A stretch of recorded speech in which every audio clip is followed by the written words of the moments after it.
Прывітанне, шаноўнае гаспадарства. Вы на адукацыйным канале, дзе вывучаецца ваенная гісторыя беларускага народа, і з вами Віталь Чырвінскі. Шчыра дзякую ўсім неабыякавым людзям за падтрымку. Яна вельмі патрэбна гэтаму праекту. Нагадаю, што апошнія нашы 4 лекцыі размовы былі прысвечаны 13гадовай вайне маскоўскай дзяржавы з Рэччу Паспалітай 1654-1667 гадоў. Атрымаўся даволі грунтоўны храналагічны агляд вайны. Хто з вас мае 3 гадзінкі вольнага часу, то варта перагледзець яшчэ раз і лепш калі адным залпам. Сённяшні ролік таксама будзе працяглым і насычаным фактурай. Галоўны яго герой вялікі гетман літоўскі Януш Радзівіл. Неардынарная асоба, ролю якой у падзеях першага этапу 13гадовай вайны цяжка пераацаніць. Але аб усім па парадку. Паехалі! Як заўсёды, дзеля размінкі для вашых глуздоў тэст для тых, хто хоча стаць свядомым беларусам. Увага! Пытанне. Якога з пералічаных малюнкаў не існавала? А. Януш Радзівіл у чужых краях. Б. Януш Радзівіл вызваляе Магілёў. С. Князь Януш чытае рэляцыю на сойме. Д. Януш Радзівіл танцуе са смерцю. Заўважу, што 3 малюнкі з пералічаных варыянтаў належаць алоўку галандскага мастака Абрахама ван Вестэрфельда, якога Януш Радзівіл запрасіў да сябе ў світу, каб у рэжыме онлайн той увекавечыў яго слаўныя подзвігі і дзеянні. Падумалі, абралі свой варыянт. Які адказ правільны, даведаецеся напрыканцы гэтага роліка. А мы працягваем. Януш Радзівіл. Герба трубы. Князь свяшчэннай рымскай імперыі на біржах і дубінках. Вялікі гетман літоўскі. Працягнуў традыцыю сваіх продкаў займаць вышэйшую вайсковую пасаду ў ВКЛ. У свой час былога вялікага гетмана літоўскага валодалі яго бацька Крыштоф, дзед Крыштоф Пярун, прадзед Мікалай Руды і прапрадзед Юрый, пераможца той, што Віктор. Варта пералічыць і знакавыя бітвы беларускай гісторыі, у якіх паўдзельнічалі гэтыя асобы. Бітва пад Воршай, бітва пад Улай, бітва за Полацк, бітва пад Кокенгаузенам, бітва за Смаленск. Бэкграунд, будь здароў. Між іншым, у бітве за Смаленск Крыштоф Радзівіл біўся з ворагам поплеч са сваім сынам Янушам. Была ў нас некалі лекцыя змагання за Смаленск, спасылка ў правым верхнім куточку. Гэту бітву сёння яшчэ згадаем. Варта адзначыць, што Януш Радзівіл увабраў ад сваіх прашчураў усё найлепшае, што тычыцца ваеннага таленту. Як кажуць у Беларусі, якое дрэва, такі клін, і які бацька, такі сын. Падчас баявых дзеянняў Януш дэманстраваў выдатныя ўзоры еўрапейскага вайсковага майстэрства, перавагу праціўніка ўраўнаважыў хуткасцю сваіх манеўраў і бліскучай тактыкай. Былі трыумфальныя перамогі, былі паражэнні. Як без гэтага? Але давайце разбяром лёс нашага героя па парадку, дзе галоўную ўвагу засяродзім на яго вайсковай дзейнасці. Дзень народзінаў Януша 12 снежня 1612 года. Імавернае месца нараджэння адзін з родавых маёнткаў Попелі Велькамірскага павета Віленскага ваяводства. Цяпер гэта Літоўская рэспубліка. Бацькі Крыштоф Радзівіл і Ганна Скішак. Рэлігійная прыналежнасць Януша кальвініст, пратэстант, як і многія іншыя тагачасныя Радзівілы. У 13гадовым узросце Януш адпраўлены бацькамі ў Слуцк, дзе на працягу 4 гадоў вучыцца ў мясцовай кальвінісцкай гімназіі, якую заснаваў яго родны дзядзька. Таксама завуць Януш. Не паверыце, але тая гімназія яшчэ жыве. Цяпер гэта найстарэйшая адукацыйная ўстанова сучаснай Беларусі. Слуцкая гімназія нумар 1. Вось так яна выглядала ў 1880-е гады. Будынак гімназіі за кальвінісцкім зборам, які будзе зруйнаваны ў 20 стагоддзі. А вось такі выгляд найстарэйшая школа Беларусі мае зараз. Вяртаемся ў 17 стагоддзе да Януша Радзівіла, які, скончыўшы гімназію, пакідае Слуцк і працягвае адукацыю ў заходняй Еўропе. Слухае лекцыі ва універсітэтах і акадэміях Лейпціга, Альдорфа, Лейдена, гэта ўсё Германія. Імкнецца авалодаць і практычнымі ваеннымі ведамі, якія атрымлівае у 1632 годзе ў войску Генрыха Аранскага, куды паступае валанцёрам. Усяго 4 месяцы, але вельмі плённыя. Піша свайму бацьку пра набыты ў Галандыі вайсковы досвед. Бачыў, як весці аблогу і здабываць гарады, патрапіць зблізку і здалёку праціўніка, сілай прабіваць сабе шлях да блізкіх і схаваных непрыяцеляў, быць пераможаным і перамагаць. Вельмі хутка ён скарыстаецца атрыманым баявым вопытам. А пакуль у Рэчы Паспалітай адбываюцца падзеі, якія ўплываюць на лёс Януша Радзівіла. У красавіку 1632 года памірае кароль польскі і вялікі князь літоўскі Жыгімонт III Ваза. У лістападзе новым каралём абраны яго сын Уладзіслаў IV Ваза, які прыхільна ставіцца да біржанскіх радзівілаў. Польны гетман літоўскі Крыштоф Радзівіл атрымлівае высокую пасаду віленскага кашталяна, а яго сын Януш пасаду вялікага падкаморага літоўскага. На гэтым партрэце Януша Радзівіла, які зроблены ў той самы час з натуры, на стале побач з шыкоўна апранутым маладым магнатам мы бачым ключ, сімвал пасады падкамор'я. Цяпер у 22гадовага юнака важныя дзяржаўныя абавязкі. Адказвае за лад у каралеўскіх пакоях, з'яўляецца дарадцам караля і ўваходзіць у склад Рады ВКЛ. Як прадстаўнік караля выпраўляецца з ганаровымі місіямі па еўрапейскіх краінах, але даволі хутка з-за падзеяў на радзіме вымушаны вяртацца дамоў. Што за падзеі? Вайна, якую пазней гісторыкі назавуць Смаленскай 1632-1634 гадоў. Маскоўская дзяржава парушае дэволінскае перамір'е, скасоўвае мір з Рэчы Паспалітай і восенню 1632 года ўводзіць свае войскі на тэрыторыю Вялікага княства Літоўскага. На працягу некалькіх месяцаў захоплівае шэраг гарадоў і бярэ ў аблогу Смаленск. 75гадовы вялікі гетман літоўскі Леў Сапега, больш дзяржаўны дзеяч, чым военачальнік, гетманскую булаву атрымаў даволі сталым узросце, таму уся адказнасць за ўзброеную абарону ВКЛ перакладзена на плечы польнага гетмана літоўскага Крыштофа Радзівіла, так, на бацьку Януша. Тым часам Януш Радзівіл вярбуе ў Галандыі 1000 іншаземных пехацінцаў і 200 драгунаў, рушыць пад Смаленску войска ВКЛ, якім камандуе яго бацька. Там самы час вырашальных дзеянняў, як бачым, не хавае Крыштоф Радзівіл свайго сына ад вайны па розных там Еўропах. 9 кастрычніка 1633 года. Смаленск абложаны маскоўскімі войскамі. Жорсткія баі ідуць за Жаваронкаву гару, якая пануе над мясцовасцю і дазваляе абстрэльваць лагер маскоўцаў. Януш Радзівіл б'ецца з ворагам на чале свайго палка. Поруч змагаюцца харугвы войска ВКЛ, якім камандуе польны гетман Крыштоф Радзівіл, а таксама ўласны полк Мікалая Абрамовіча, таго самага, які пасля заканчэння Смаленскай вайны будзе прызначаны каралём на дазор гарматы Вялікага княства Літоўскага, стане першым генералам артылерыі літоўскай. Але вяртаемся на поле боя. Пяхота праціўніка наступае ў дзве лініі, з пікінёрамі ў цэнтры і мушкецёрамі на флангах. Тэмп наступлення збіваецца за даволі пакручастых парослых кустамі схілаў. Абаронцы Жаўронкавай гары адказваюць залпамі агняпальнай зброі. У даліне, паміж пагоркамі ідзе кавалерыйскі бой. Адзначаюцца літоўскія гусары, якія адкідваюць маскоўскіх коннікаў да рачнога моста. Да вечара гэтага ж дня пяхота праціўніка таксама адкінута да ракі. Важная вышня застаецца за намі. Ёсць у гэтым заслуга і маладога камандзіра Януша Радзівіла. Крыштоф Радзівіл можа быць задаволены сваім сынам. Праходзіць 3 месяцы баявога супрацьстаяння і маскоўцы вымушаны капітуляваць.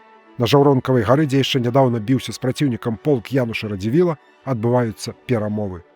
Рэч Паспалітую прадстаўляе польны гетман літоўскі Крыштоф Радзівіл. 21 лютага 1634 года маскоўскае войска колькасцю каля 8000 ваяроў з халоднай зброяй, мушкетамі, са сцягамі, але без абложнай артылерыі і вайсковага лагернага рыштунку бясслаўна рушыць дадому. Вось яны. На гравюры Вільгельма Гондыуса кладуць сцягі перад пераможцамі і ўкленчваюць каралю Рэчы Паспалітай. Такія ўмовы ганаровай капітуляцыі. Імаверна, што непадалёк ад караля знаходзіцца і герой нашай лекцыі Януш Радзівіл. Пераможанае маскоўскае войска, якое крочыць у бок Масквы, расцягваецца на многія кіламетры. Маскоўцы праходзяць у складзе сваіх падраздзяленняў перад войскам Уладзіслава IV Вазы, схіляючы галовы ў бок пераможцаў. Для будучага вялікага гетмана літоўскага Януша Радзівіла гэты парад варожага войска таксама каштоўны вайсковы досвед псіхалагічнага прыніжэння праціўніка. Ці скарыстаецца ён гэтым у будучым, паглядзім. А для гэтага рушым далей. Смаленская вайна скончана.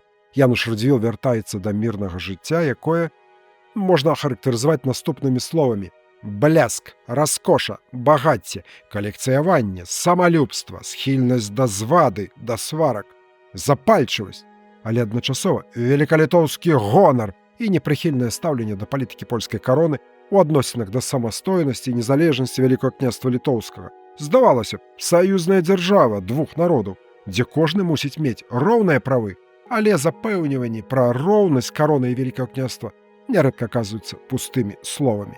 Невыпадкова, што аднойчы ў Вільні на радзе сената Януш Радзівіл, страціўшы вытрымку ў прысутнасці караля Рэчы Паспалітай, у горычы кідае наўпрост у вочы польскім сенатарам: «Пагарды столькі разоў прычыненай літоўскі народ не здольны вытрымаць. Прыйдзе час, паны палякі да дзвярэй не патрапяць, праз вокны іх выкідваць будзем». Таксама падлівае газы ў полымя нярэдкіх канфліктаў і рэлігійны аспект. У гэты час, мякка кажучы, існуюць непаразуменні паміж кальвіністамі, пратэстантамі і каталікамі, а Януш Радзівіл паслядоўны і шчыры кальвініст. Не дзіва, што ён мае ў каралеўскім двары шмат непрыяцеляў. Узгадваючы калекцыйнае захапленне Януша Радзівіла, які не шкадаваў грошай на набыццё каштоўных рэчаў, адзначу цікавы факт. Знакаміты радзівілаўскі летапіс, каляровай мініяцюры якога вядомая кожнаму беларускаму школьніку, які не прапускаў урокаў па гісторыі Беларусі. Дык вось, гэты летапісны помнік пазней гісторыкамі будзе названы ў гонар менавіта Януша Радзівіла, які быў некалі яго уладальнікам. Радзівілаўскі летапіс. Але вяртаемся да вайсковых справаў нашага героя. Красавік 1646 года. Януш Радзівіл атрымлівае булаву польнага гетмана літоўскага. Можна сказаць, што атрымлівае яе своечасова для Вялікага княства Літоўскага, на землі якога роўна праз 2 гады ў 1648 годзе з тэрыторыі ўкраіны перакінецца полымя казацкага паўстання пад кіраўніцтвам Богдана Хмельніцкага. 1648 год. У літоўска-беларускіх паветах ВКЛ ваўсю разгараецца казацка-сялянская вайна, так званая Хмельніччына. Вялікі гетман літоўскі Януш Кішка з-за значных праблем са здароўем, вайсковымі справамі не займаецца, закінуў гетманскую булаву пад ложак. А тым часам краіна ўпэўнена коціцца да прорвы, да катастрофы некалькі крокаў гараць панскія маёнткі і купецкія дамы, руйнуюцца сінагогі, каталіцкія, уняцкія, нават праваслаўныя храмы. Казакамі захоплены дзесяткі гарадоў і мястэчак ВКЛ, паўсюль пануе рабаўніцтва і гвалт. Усё гэта трэба неадкладна спыняць. Вялікі гетман літоўскі Януш Кішка па-за справамі займаецца лячэннем сваіх хваробаў. Застаецца спадзявацца на вайсковы прафесіяналізм 36гадовага польнага гетмана Януша Радзівіла, а праблему вышэй за дах. Каб затушыць полымя бунту, Януш Радзівіл мусіць дзейнічаць рашуча і жорстка. Але ж пакуль няма кім. Вялікае княства Літоўскае на пачатак казацка-сялянскай вайны не мае баяздольнага войска, а дзяржаўны скарб практычна пусты.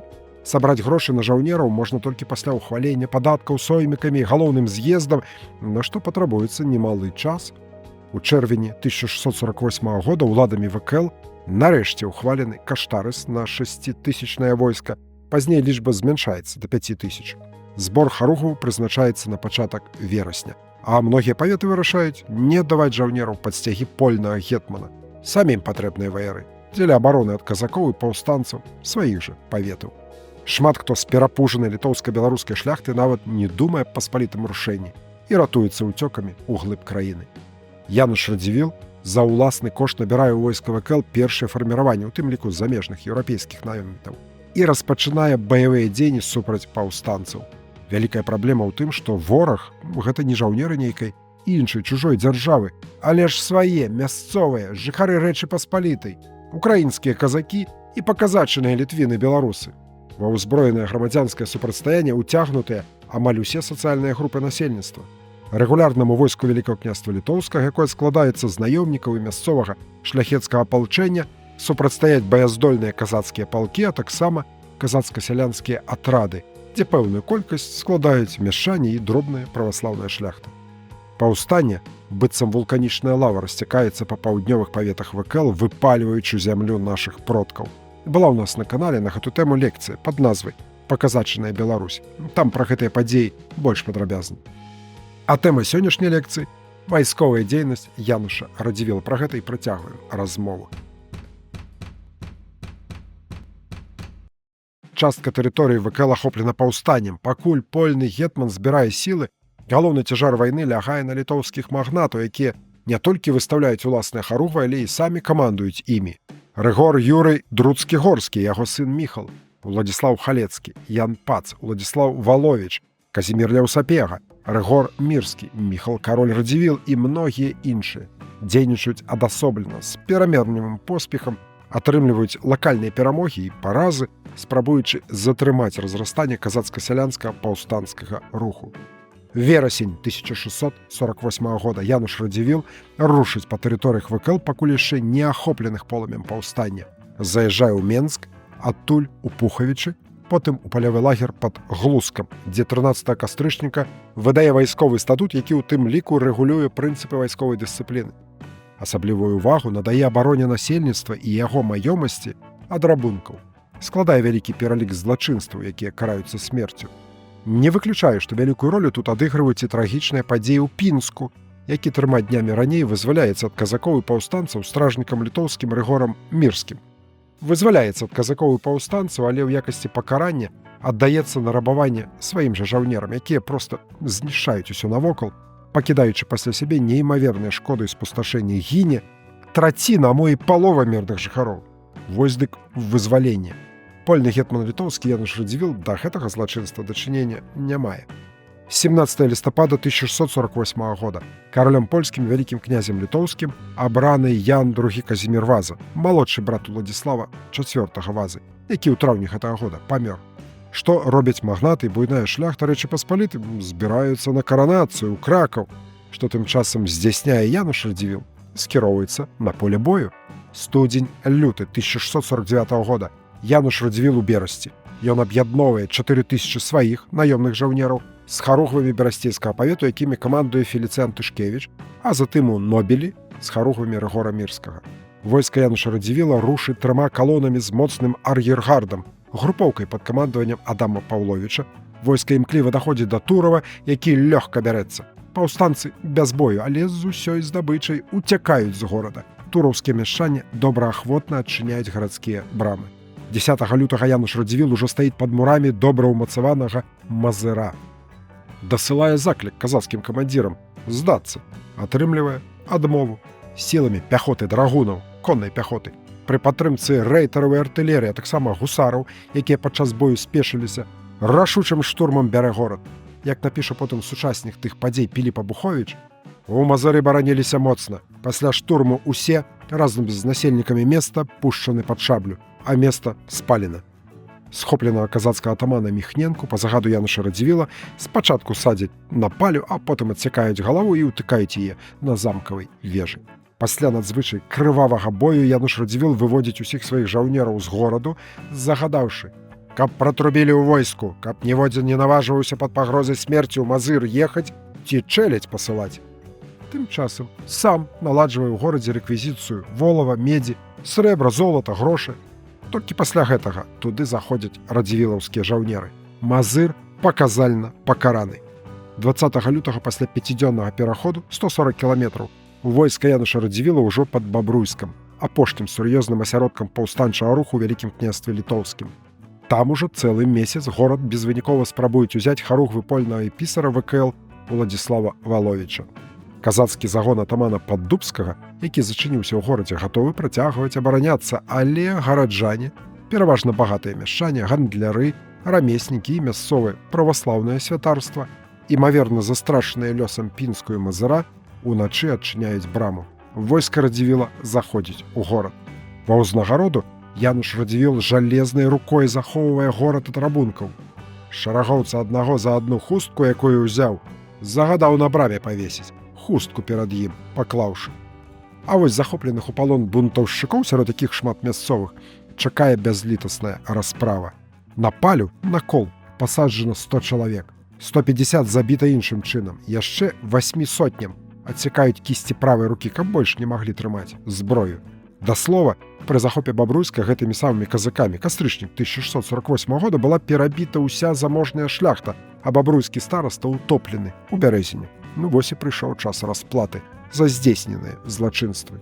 Царскі агент дяк Григорый Кунакоў у сваім данясенні маскоўскаму гаспадару пазней будзе сцвярджаць, што Радзівіл нават тых мяшчанаў, якія яму адкрылі гарадскія брамы, мучыў. Наколькі гэта праўда, цяпер сказаць цяжка. Сустракаюцца таксама звесткі, што Радзівіл нібыта загадаў мастаку-галандцу ван Вестерфельду згадвалі пра гэту асобу, зрабіць замалёўкі пажару, які на той момант ахапіў бабруйскі замак, а таксама намаляваць насаджаных на палі казакоў. Сярод малюнкаў галандскага мастака, якія захаваліся, я знайшоў толькі такі: великалітоўскае войска пад Бабруйскам, 1649 год. Вось такая гісторыя. Пасля капітуляцыі Бабруйска казакі і паўстанцы, спалоханыя эфектыўнасцю дзеянняў Януша Радзівіла, адступаюць з Рэчыцы і іншых населеных пунктаў. Так званы палецкі паход Януша Радзівіла паспяхова завершаны. Украінскія казакі выціснуты за межы ВКЛ. Польны гетман літоўскі гатовы ісці далей, але прыходзіць навіна пра часовае замірэнне Рэчы Паспалітай з Богданом Хмельніцкім. Да зялёных святаў, да сёмухі. Гэта значыць да траўня 1649 года. Ваенныя дзеянні спыняюцца, але ж толькі часова. Усе бакі рыхтуюцца да непазбежнага аднаўлення вайны. Януш Радзівіл, каб засланіць ад казацкага нападзення як мага большы абшар Вялікага княства літоўскага, дзеліць свае сілы на 3 часткі, расцягнуўшы войска трохкутнікам паміж Дняпром і Прыпяццю з задачай кантраляваць рачныя пераправы. Аддзел Вінцэнта Гасеўскага накіроўвае пад Рагачоў, Уладзіслава Валовіча пад Мазыр, а свой полк размяшчае каля Рэчыцы. Тут і галоўны штаб великалітоўскага войска. На гэтай цудоўнай карціне беларускага мастака Паўла Татарнікава адлюстравана менавіта гэта падзея. На даляглядзе заснежаная Рэчыца, а на бліжнім плане польны гетман літоўскі са сваімі ваярамі.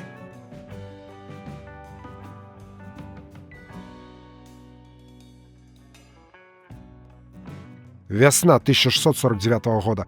Галоўная праблема для Януша Радзівіла – гэта забеспячэнне палкоў палкавой артылерыі порахам і боепрыпасамі, а таксама выплата заробку свайму войску, каб не разбегліся. А падставы для гэтага ёсць. Польны гетман нават дае войску пісьмовае абяцанне, што калі не атрымаюць жолду, жалаванне з дзяржаўнага скарбу, то ён з уласных сродкаў заплоціць. Таксама праблема – перманентныя баявыя сутычкі на памежы з казакамі, якія нярэдка перарастаюць у сапраўдныя бітвы, і гэта нягледзячы на падпісанае часовае перамір'е. Травень 1649 года. Надыходзіць свята Сёмуха, а гэта значыць пераміра скончана, можна афіцыйна працягваць вайну. Лета 1649 года. Януш Радзівіл праводзіць адну з найбольш выдатных у сваёй гетманскай кар'еры вайных кампаній, але аб усім па парадку. 17 чэрвеня 1649 года адбываецца бітва пад Загаллем. Колішняе мястэчка Мазырскага павета, цяпер вёсачка Хойніцкага раёна Гомельскай вобласці. Пару словаў пра гэту бітву. Богдан Хмельніцкі накіроўвае ў ВКЛ казацкага палкоўніка Іллю Галоту. 3000 украінскіх казакоў з канеўскага палка, да якога далучаецца шмат мясцовых сялянаў, якія паўсюль пры іх гуртаваліся. Галота мае задачу ісці на Магілёў, дзе за кошт мясцовага насельніцтва арганізаваць вялікае войска, а затым рушыць аж да Вільні і нацыю шляхецкую губіць. Казакі Галоты перапраўляюцца чаўнамі ўверх па Прыпяці, высаджваюцца пад Красным сялом і пасля начнога пераходу праз балоты і лясы пад Загаллем атакуюць лагер палка Уладзіслава Валовіча, які, да слова, у гэтыя дні адсутнічае з-за хваробы. У зацятай бітве перамагаюць великалітоўскія сілы. Вялікі канцлер літоўскі Альбрэхт Радзівіл, памянушцы, абаронца правоў, які, дарэчы, адной з прычын казацкага паўстання ва ўкраіне лічыў сілу нашых злых учынкаў і ўціск бедных. Дык вось, Альбрэхт Радзівіл, падводзячы вынікі загальскай бітвы, піша: таксама ў Літве пад Загаллем у Белай Русі высеклі пад корань некалькі тысяч казакоў, а іх правадыр Галота, які за заслугі дамагаўся ад Хмельніцкага княства літоўскага, або нашымі, або самімі казакамі, быў забіты. На пахаванне атрымаў кол, а замест жалобнай працэсіі груганоў. Метафорычнае выказванне. Недарэмна ж Альбрэхт Радзівіл быў яшчэ і пісьменнікам. Да слова, згодна са звычаямі, заслугу ў гэтай іншых перамогах асобных груповак войска ВКЛ прыпісваюць палявому гетману Янушу Радзівілу, які адказваў за ўсё великалітоўскае войска. І тут няма нічога заганнага. Дарэчы, па гэтай жа прычыне кроў месцічаў Пінска, пралітая пры ўзяці горада жаўнерамі Рыгора Мірска, таксама апынулася на сумленні польнага гетмана літоўскага, хоць ён, як я ўжо згадваў, аніякага дачынення да гэтай гісторыі не меў. 2 ліпеня 1649 года Януш Радзівіл на чале ўласных конных і пешых харугаў вяртаецца ў лагер великалітоўскага войска пад Рэчыцай. Яшчэ з лютага месяца на гэтым месцы ўмацаваліся галоўныя радзівілаўскія сілы. Перад вамі гравюра «Медзярыт», зробленая па матэрыялах палявога картографа капітана літоўскай артылерыі Крыштафа Эгерта. Падрабязны план таго самага ваеннага лагеру пад рэчыцай. А поўдні войска, пашыктаванае перад лагерам у полі, вітае свайго палявога гетмана стрэламі з гарматаў. А калі Януш Радзівіл заязджае ў замак, залп даюць ужо пяхотнікі. І гэта нягледзячы на тое, што боепрыпасаў і пораху бракуе, але ж вайсковая традыцыя. На наступны дзень, 3 ліпеня, Януша Радзівіла ўжо ў самім лагеры афіцыйна вітаюць палкоўнікі, ротмістры, капітаны і розныя вершнікі. Падчас цырымоніі пад ногі Радзівілу кідаюцца казацкія харугвы і бубны, у бітве пад Загаллем узятыя. Затым адбываецца ўрачысты абед, на якім гетман прымае і частуе камандзіраў нацыянальнага набору і афіцэраў іншаземнага найму. Пасля абеду гетман дапытвае палонных, а ўвечары асабіста аб'язджае з праверкаю вартавыя пасты, выстаўленыя перад рэчыцкім лагерам. Імаверна, што ўжо пад ноч Януш Радзівіл падводзіць для сябе вынікі ўбачанага і пачутага. І гэтыя вынікі нярадасныя. Войска павялічылася колькасна, больш за 6 000 вайскоўцаў плюс павятовыя харугвы. Але ж галоднае, натуральна, не хапае харчу, злое, нявыплачанае жалаванне і кепска ўзброены. Для агнепальнай зброі бракуе пораху. Але ж вайну ніхто не адмяняў. Нягледзячы на пералічаныя хібы, гетман здольвае ў кароткі час падрыхтаваць сілы для нанясення рашаючага ўдара па праціўніку. Праходзіць менш месяца і пад Лоевам, каля 50 кіламетраў ад рэчыцы, адбываецца буйная і важная перамога велікалітоўскага войска. Падрабязнасці той бітвы у наступным роліку, а цяпер толькі тэзісна. 31 ліпеня 1649 года Януш Радзівіл на чале войска ВКЛ у бітве пад Лоевам разбівае моцнае 30-тысячнае казацкае войска наказнога гетмана Міхайла Крычэўскага. Вось мястэчка Лою на беразе Дняпра, і яно спалена. А гэта Вагенбург, лагер велікалітоўскага войска. 4 шэрагі шчэпленых паміж сабой вазоў. Бітва пачынаецца з нечаканага ўдару казацкай конніцы, які вымушае радзівілаўскія палкі пачаць адыход да земляных валоў свайго палявога стана. Выратоўвае складанае становішча атака па казацкіх тылах конных аддзелаў Самуэля Камароўскага і Адама Паўловіча, якія вярталіся з дазору. Казацкія аддзелы рассечаны напалам, левае крыло праціўніка знішчана, а правае адагнана да табара. Януш Радзівіл, скарыстаўшы момант, спачатку наносіць знішчальны ўдар па казаках палкоўніка Прыдыбайла, якія пераправляюцца праз Дняпро на дапамогу Крычэўскаму. Затым перахоплівае казацкі абоз, рассейвае пяхоту праціўніка, а рэшту паўстанцаў заганяе ў лагер, які пад покрывам начы будзе імі пакінуты. Правадыр казакоў Крычэўскі параненым трапляе ў палон, дзе неўзабаве памірае.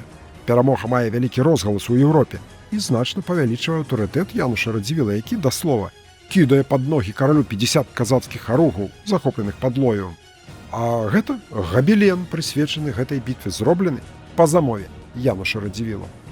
Нягледзячы на трыумфальную перамогу, велікалітоўскія войскі вымушаны ад Лоева адысці, але роўна праз 2 гады вяртаюцца на чарговую вялікую бяседу з казакамі Хмельніцкага. 6 ліпеня 1651 года Януш Радзівіл паўтарае разгром казакоў-паўстанцаў пад Лоевым. Гэтым разам ён спачатку перамагае казацкую групоўку, складзеную з 2 палкоў Чарніхаўскага і Нежынскага, якія ахоўвалі Лоеўскую браму, пераправу праз Дняпро, здзяйсняе падманныя маневры і нечакана нападае, захапіўшы пераправу. Затым разбівае 15-тысячнае коннае войска казацкага палкоўніка Нябабы. Пачатак жніўня 1651 года. Граза казакоў Януш Радзівіл імкліва рушыць да Кіева. Крвавая слава Радзівіла ляціць перад яго войскам і наганяе жаху на месцічаў. Даведаўшыся пра набліжэнне велікалітоўскага войска, ў Кіеве пачынаецца паніка. Кіеўскі мітрапаліт Сільвестр Косаў ад імя кіеўлян прысылае Янушу Радзівілу прашэнне, каб не нішчыў горад, бо месцічы во всей королевской воле быть и хотят. А что, где казаки против короля стоят и войну ведут, и Киевом владеют, и то чинится не по их воле. Город здаецца без боя. У Киеве Януша Радзівіла, які трыумфальна заязджае праз залатыя вароты, сустракае дэлегацыя праваслаўнага духавенства і мясцовы магістрат, якія просяць пазбавіць горад ад жаўнерскай сваволі. Польны гетман, каб утрымаць сваё войска ад рабаўніцтва Кіева, першапачаткова размяшчае сваіх жаўнераў па-за гарадскімі мурамі, а сам спыняецца ў рэзідэнцыі кіеўскага мітрапаліта. Здавалася б, што бяда абышла кіеўлян. Не. Ужо праз некалькі дзён пачынаецца рабаванне горада жаўнерамі, асабліва дастаецца праваслаўным манастырам і цэрквам, аздабленне якіх няшчадна абдзіраецца. Януш Радзівіл вядзе перамовы з Богданом Хмельніцкім, які дасылае ў Кіеў сваіх паслоў. Гэты эпізод фіксуе на паперу мастак Ван Вестерфельд. Праз пару тыдняў да горада падыходзяць буйныя аддзелы казацкіх палкоўнікаў. Накіраваў Богдан Хмельніцкі з мэтай адбіць Кіеў. У гэты ж час горад раптам пачынае гарэць знутры. Спачатку некалькі асобных будынкаў, неўзабаве наляцеўшы віхор разносіць агонь на ўсю гарадскую забудову. Радзівілаўскія жаўнеры і гараджане кідаюцца тушыць пажары, але марна. Кіеў выгарае на 80%. Чаму так адбылося? Дзве версіі. Асноўная дзейнасць казацкіх дыверсантаў, якія адмыслова падпалілі гарадскія будынкі, каб выкурыць радзівілаўцаў з горада. Другое тлумачэнне пажара быццам бы, каб замесці сляды рабавання ў Кіеў падпалілі самі велікалітоўскія жаўнеры. Версія даволі кульгавая. Атрымліваецца, падпалілі самі сябе? Навошта? Як бы там ні было, але бязлітасная вогненная стыхія знішчае сотні гарадскіх будынкаў. У агні гінуць і шматлікія жыхары. Пра гэту трагедыю Кіеў будзе памятаць яшчэ доўгі час. Але вяртаемся да Януша Радзівіла, які факт узяцця Кіева увекавечвае памятным медалём, адлітым нямецкім ювелірам-медальерам Себасцьянам Дадлерам. Радзівіл праз надпіс на лацінскай мове звяртаецца да караля Рэчы Паспалітай. «Вось, Радзівіл аддаў табе, о кароль Казімір, зламаныя кіеўскія лукі і мяцежныя калчаны». Медаль вельмі насычаны інфармацыяй. Давайте паглядзім, што там за выявы. На фоне панарамы горада, умацаванага абарончай сцяной і разбураных муроў, на якіх сядзіць анёл, трымаючы герб горада, размешчана алегарычная выява працэсу перадачы ключа ад горада Кіева польным гетманам Янушам Радзівілам каралю Рэчы Паспалітай. За каралём знаходзіцца войска, якое трымае штандары з выявамі герба каралеўства польскага, арла, герба Швецыі, 3 карон, герба дынастыі вазаў, снапа. Насупраць караля знаходзіцца Януш Радзівіл, за якім таксама размясцілася войска са штандарамі з выявамі герба Вялікага княства Літоўскага, пагоні і герба роду Радзівілаў, труп. Верасень 1651 года Януш Радзівіл, пакінуўшы руіны Кіева, дарэчы, многія гістарычныя пабудовы горада былі ў вялікім занядбанні яшчэ да з'яўлення тут велікалітоўскага войска. Гэта можна ўбачыць на малюнках Вестерфельда. Дык вось, пакінуўшы Кіеў, польны гетман літоўскі аб'ядноўвае свае сілы з каронным польскім войскам і ўдзельнічае ў бітве пад Белай царквой Украіна супраць аб'яднаных сіл запарожскіх казакоў і крымскіх татар. Вынік бітвы, падчас якой Януш Радзівіл узначальвае авангард, завяршаецца нічыёй і падпісаннем мірнай дамовы паміж Богданам Хмельніцкім і ўрадам Рэчы Паспалітай. Умовы невыгодныя для Украіны, доўга гэты мір не пратрымаецца. Але для Вялікага княства Літоўскага важна, што войска запарожскае больш не прэтэндуе на тэрыторыі Вялікага княства Літоўскага. Безумоўна, што вялікая заслуга ў гэтым польнага гетмана літоўскага Януша Радзівіла, які неўзабаве вяртаецца са сваім войскам у ВКЛ. На беларуска-літоўскіх землях узнаўляецца мірнае жыццё. Ці надоўга? 1653 год. Януш Радзівіл атрымлівае высокую пасаду віленскага ваяводы. Каб падкрэсліць важнасць гэтай падзеі і сваё не апошняе месца ў гісторыі, амбітны Януш Радзівіл замаўляе памятны медаль з надпісам: «Пакуль ты нясеш сваю службу, пакуль будуеш высокія палацы, твая Вільня з поўным правам будзе зваць цябе ваяводам». Вояк. Што тут зробіш? Януш Радзівіл валодае сапраўды неўтаймаванай ганарыстасцю і шалёнай амбіцыйнасцю. У той час мала хто з магнатаў Рэчы Паспалітай можа пахваліцца такой колькасцю ўласных партрэтаў. Гэта толькі некаторыя з іх намаляваныя еўрапейскімі мастакамі ў пачатку 1650-х гадоў. А вось так польны гетман літоўскі мусіў выглядаць напярэдадні вялікай вайны з маскоўскай дзяржавай, са зброяй у руках і кальчузе. Ведае пра непазбежнае і блізкае нападзенне маскоўскай дзяржавы на Рэч Паспалітую, свядома і мэтанакіравана рыхтуе Вялікае княства да абароны, дыпламатычнымі зваротамі спрабуе адвадзіць ад Масквы і перацягнуць на свой бок украінскіх казакоў, угаворвае іх, каб не бралі на сябе ярма царскага чорнага дняволі паганскай, але цэлымі палкамі або па аднаму на Літву да яго прыходзілі. У лютым 1654 года выдае універсал аб правядзенні часткі велікалітоўскага войска і паспалітага рушэння, якія паспелі сабрацца пад Воршай у поўную баявую гатоўнасць. Звяртаецца да ротмістраў, афіцэраў і ўсяго рыцарства войска Вялікага княства Літоўскага са словамі: «Мною атрыманы дакладныя весткі аб набліжэнні да межаў Рэчы Паспалітай моцнага маскоўскага войска.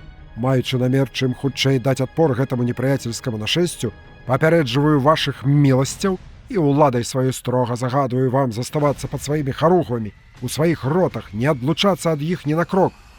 І калі я, вярнуўшыся, не застану каго-небудзь з вашых міласцяў пад харугвамі ў ротах, то такому, калі ён спазніцца хаця б на гадзіну, не дапамогуць аніякія апраўданні.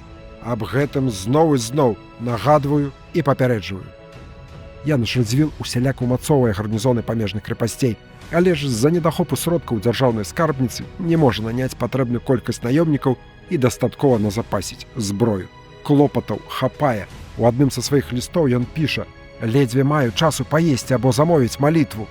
Шкадуе, што за ваеннымі клопатамі так і не паспеў ажыццявіць сваю задуму адкрыць пры заблудаўскім манастыры калегіум для дзяцей святой праваслаўнай грэчаскай веры. Нагадаю, што сам быў пратэстантам, кальвіністам, але яго другая жонка Марыя, дачка малдаўскага гаспадара Васілія Лупу, была праваслаўнай. З выведнымі мэтамі збор інфармацыі пра войскі праціўніка і настрой мясцовага насельніцтва Януш Радзівіл адпраўляе асобныя харугвы пад Старадуб да Рагабуш-Мазыр. Трэба адзначыць, што нягледзячы на ўсе хібы, пачатак 13-гадовай вайны польны гетман літоўскі сустракае ў адноснай боегатоўнасці. Плануе абараняцца, трымаць замкі сіламі мясцовых гарнізонаў і праводзіць дзеянні па іх дэблакадзе сваёй невялікай палявой арміі, якую нярэдка ў той час называюць дывізіяй Януша Радзівіла. Травень-чэрвень 1654 года. Пачынаецца вайна, якая імкліва набірае ход. Да слова, пра храналогію першага этапа 13-гадовай вайны на нашым канале ёсць змястоўны ролік. Паглядзіце. 17 чэрвеня 1654 года. Януш Радзівіл цалкам заслужана, але з крыўднай затрымкай з-за каралеўскіх магнацкіх інтрыг атрымлівае булаву вялікага гетмана, умоўна кажучы, тую самую булаву, якая доўгі час правалялася пад ложкам цяжкахворага Януша Кішкі, які памёр яшчэ ў студзені, за 4 месяцы да пачатку вайны катастрофы. Цяпер у руках Радзівіла мусіць быць засярожана практычна ўся ўлада ў вялікім княстве літоўскім. Нават падпісваецца ён пад дакументамі як «Януш, вялікі князь Літвы». Але ж, дзякуючы намаганням караля Рэчы Паспалітай, у велікалітоўскім войску адсутнічае адзін з галоўных прынцыпаў функцыявання арміі – прынцып адзінаначалля. Чаму? Таму што новапрызначаны польны гетман літоўскі Вінцэнт Гасеўскі, камандзір дывізіі левага крыла, ужо з самага пачатку пачынае канфліктаваць з Янушам Радзівілам, камандзірам дывізіі правага крыла. Пра гэта я больш падрабязна апавядаў у мінулых лекцыях. Сваркі сваркамі, але ж трэба ратаваць айчыну, што Януш Радзівіл і спрабуе зрабіць. 2 жніўня, 12 па юліанскаму календару, вялікі гетман літоўскі ў бітве пад Шкловам перамагае войска маскоўскага ваяводы Якава Чаркаскага пры вялікай дыспрапорцыі сілаў. Януш Радзівіл наносіць праціўніку вялікія страты і нават захоплівае палон, выбраўшы ўдалае месца паўднёвы бераг ракі Шклоўкі насупраць Броду, дзе маскоўцы не змаглі скарыстацца сваёй колькаснай перавагай. Вялікі гетман уцягвае авангард маскоўскага войска ў бойку. Праціўнік падыходзіць да месца сечы пачаргова і уступае ў бой па частках. У выніку 5гадзіннага бою войска Чаркаскага адкінута за раку. Праз 10 дзён перамога змяняецца цяжкай паразай. 14 жніўня адбываецца бітва пад Шапялевічамі. Сілы ізноў няроўныя. Колькасная і тактычная перавага на баку праціўніка, маскоўскага ваявода Аляксея Трубяцкога. Януш Радзівіл у самым гушчары сечы. У адным з апошніх баёў гэтай бітвы, якая расцягваецца аж на 2 дні, з 50 чалавек гетманскай харугвы у жывых застаецца толькі 5. Пад гетманам забіты конь, а сам ён паранены ў нагу. Велікалітоўскае войска разбіта. З тых жаўнераў, хто выжыў, частка рассеяна па мясцовых лясах, а рэшта захоплена ў палон. Ледзь не трапляе ў палон і сам Януш Радзівіл. Яго ратуе мясцовы селянін, які праводзіць гетмана праз балоты. Адразу ўзгадваецца Ульская бітва 1564 года, тая, што адбылася пад Чашнікамі. Тады адзін з беларускіх сялянаў ратаваў параненага маскоўскага ваяводу Пятра Шуйскага. Ну як ратаваў? Згадзіўся правесці па лясных дарогах да Полацка, а па дарозе забіў таго і абрабаваў. Была класная лекцыя пра Ульскую бітву. Абавязкова паглядзіце. Дарэчы, пра бітвы пад Шкловым і Шапялевічамі варта запісаць асобныя ролікі, там шмат нюансаў, якія трэба разабраць па костачках, гэта пазней, дай Бог атрымаецца. А зараз мы разам з Янушам Радзівілам мусіць рушыць далей. Вялікі гетман літоўскі, якога селянін правёў праз лясныя балоты, хутка з'яўляецца ў Барысаве, адкуль загадвае рэшткам сваёй дывізіі гуртавацца ў лагеры пад Смілавічамі, а сам накіроўваецца ў Менск.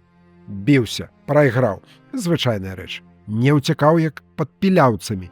не выкупляў сябе як пад Зборавам, не выпрошваў сябе як пад Берасцечкам. Гэта слова Януша Радзівіла, так бы мовіць, патроліў караля і польскіх гетманаў, узгадаўшы вынікі бітваў пад Піляўцамі і Берасцечкам, а таксама збораўскі дагавор. Нягледзячы на разгром пад Шапялевічамі, Януш Радзівіл аднаўляе сілы і працягвае абараняць сваю айчыну Вялікае княства Літоўскае. Нагадаю, што вялікі гетман Літоўскі ў палітычных адносінах зацяты сепаратыст, прыхільнік ідэі адрыву княства ад кароны польскай, выхаду са складу саюзнай дзяржавы. Люты 1655 года Януш Радзівіл арганізоўвае контрнаступленне. На чале адноўленага войска ён рушыць на Магілёў, які абараняюць маскоўскія ратныя людзі і паказачаныя месцічы. Усталёўвае кантакт з беларускім палкоўнікам Канстанцінам Паклонскім, якога пераманівае на свой бок. Штурмуе горад, але ўзяць Магілёў не атрымліваецца.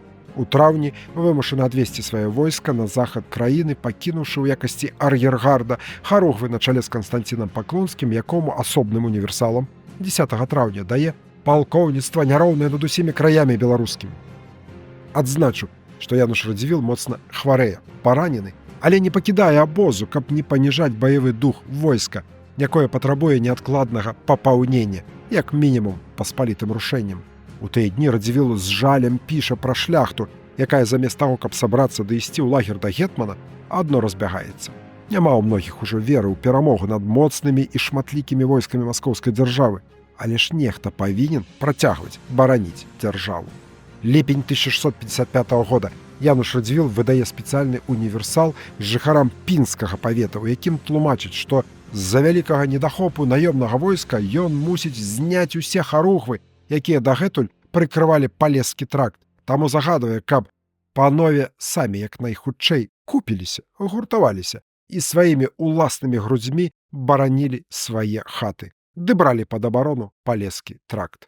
Тым часам войскі праціўніка прасоўваюцца ўсё далей і далей у глыб тэрыторый Вялікага княства Літоўскага, займаючы новыя гарады і паселішчы. Захоплены Менск, Вільня і Коўна. У польскай кароне крывавы шведскі патоп, таму на дапамогу палякаў разліку няма. Вось-вось і дзяржава пад назвай Вялікае княства Літоўскае можа знікнуць з палітычнай карты Еўропы, а яе землі ўвайсці ў склад усходняга суседа. Жнівень 1655 года Януш Радзівіл адводзіць сваё невялікае войска ў Жамойць да Кейданаў, дзе прымае няпростае рашэнне. Выступае за унію ВКЛ са Швецыяй. Гэты крок расколвае як великалітоўскае грамадства, так і войска ВКЛ.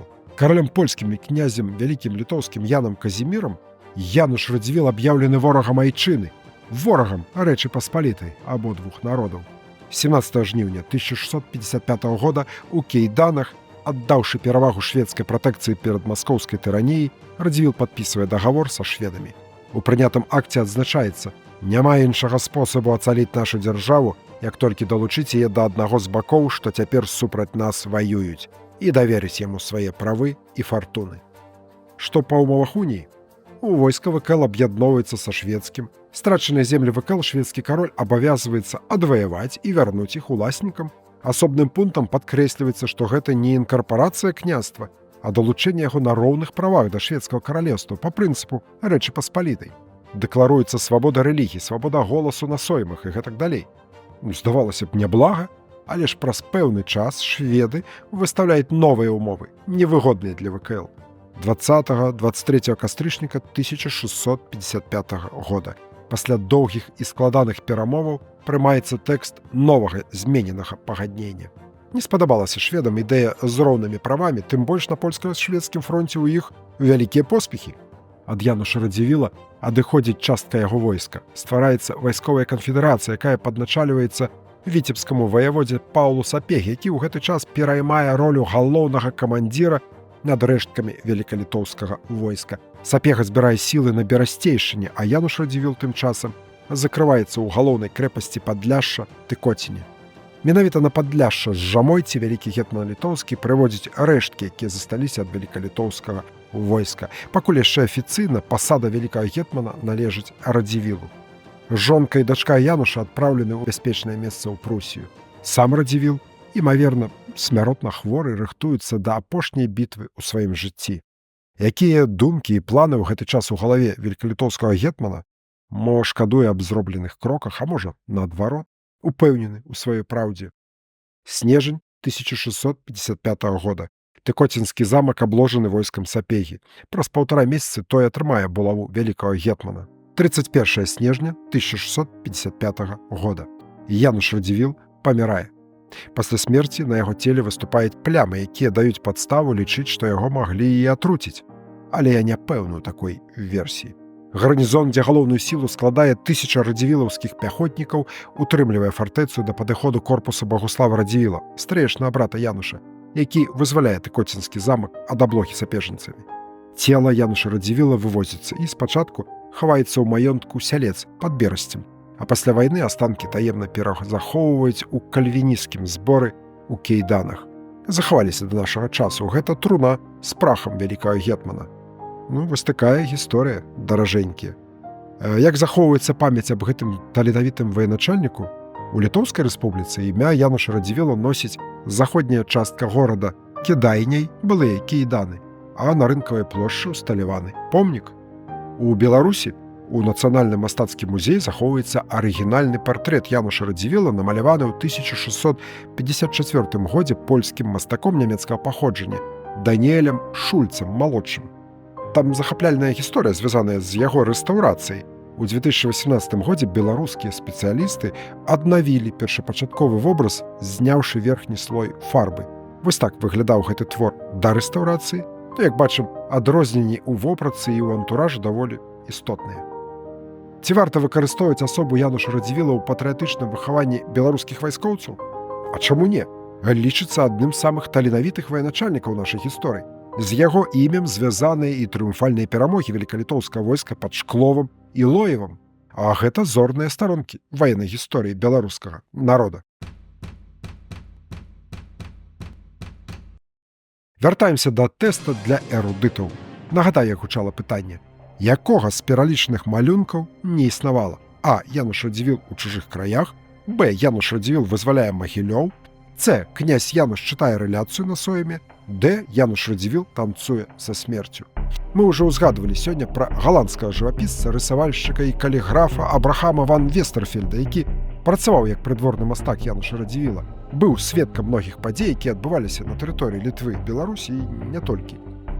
Малюнкаў ван Вестерфельда, звязаных з дзейнасцю Януша Радзівіла, было зроблена шмат. Частка захавалася, частка знікла.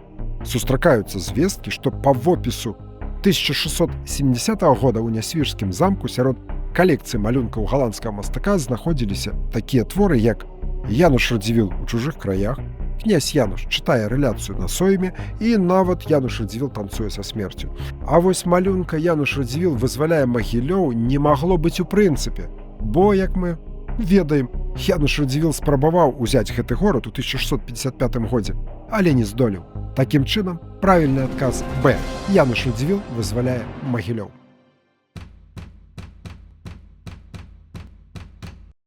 Як заўсёды, вялікая ўдзячнасць мастакам, фатографам, гісторыкам і публіцыстам, чые творы і працы былі выкарыстаны пры падрыхтоўцы гэтага роліка. Што пачытаць?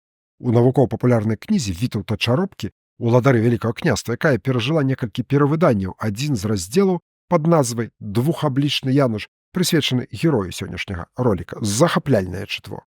Асобе Януша Радзівіла прысвяціла гістарычныя артыкулы і беларуская краязнаўца Клаўдзія Шышыгіна-Патоцкая.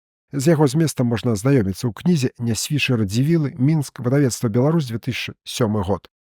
Грунтоўна даследаваў вайсковую дзейнасць Януша Радзівіла польскі гісторык Гедрых Віснер. У бібліятэках альбо ў інтэрнэце можна знайсці яго працу пад назвай «Вайсковая дзейнасць Януша Радзівіла 1648-1655». Выкарыстоўваючы архіўныя матэрыялы, аўтар засяродзіў увагу на апошніх 7 гадах жыцця Януша Радзівіла, самых насычаных ваеннымі падзеямі. Праца на польскай мове. Шмат карыснай інфармацыі. А цяпер, як любяць казаць беларусы, самы цымус.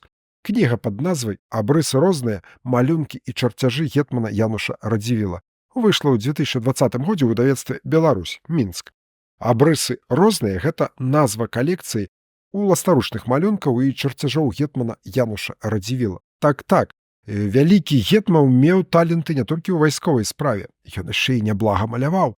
Укладальнік кнігі, беларускі гісторык Мікола Волкаў, ён жа разам з гісторыкам Кірылам Карлюком, аўтары тэксту, Дык вось у гэтым цудоўным выданні апублікаваныя малюнкі гетмана, знойдзеныя ў архівах, зроблена іх атрыбуцыя, прааналізавана тэматыка выяў і асобных сюжэтаў. Рэкамендую.